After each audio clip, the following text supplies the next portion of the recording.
bosona kan turte gabara dheeraa awwaalamaa turte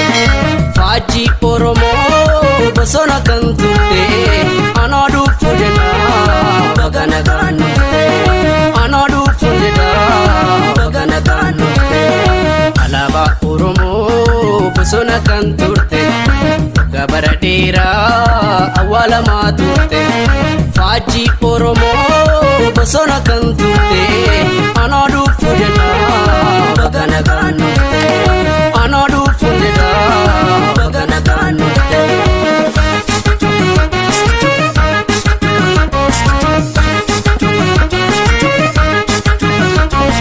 Qabsaa'onni keenya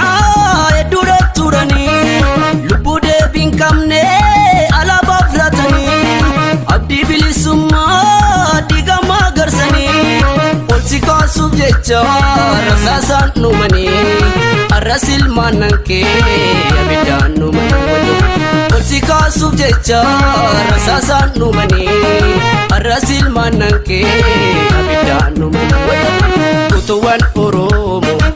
waameen qabnisaa alaabaa Oromoo warreen ta'an aarsaa gootawwan Oromoo waameen qabnisaa faajjisaa bakkeenyaaf warreen ta'an aarsaa Nadhii Gammadaa fi Alamuu Qixxeessaa Maammoo Mazammirii Beellemaa Fattansaa Insar Mukattoo Baabbaati Kibshaangoo Barsi kaasuuf jecha nama tarrakoo aarsaadhaan argamtee simfaarsa laabaakoo wareegaan argamtee simfaarsa laabaakoo.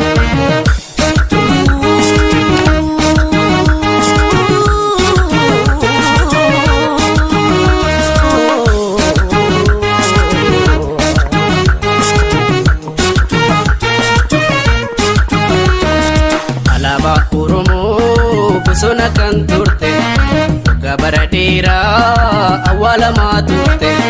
faajjii Oromoo bosona kan turte anaa dhufu jedhaa bagana gaanufte anaa dhufu jedhaa bagana gaanufte alaabaa Oromoo bosona kan turte gabara dheeraa awwaalamaa turte faajjii Oromoo bosona kan turte anaa dhufu jedhaa bagana gaanufte anaa dhufu jedhaa bagana gaanufte.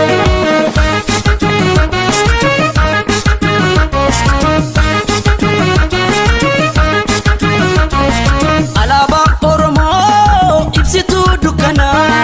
gaafa si dhaabbannee gabrummaa dhaabannaa hiree keenya baanaa dirqama fuudhannee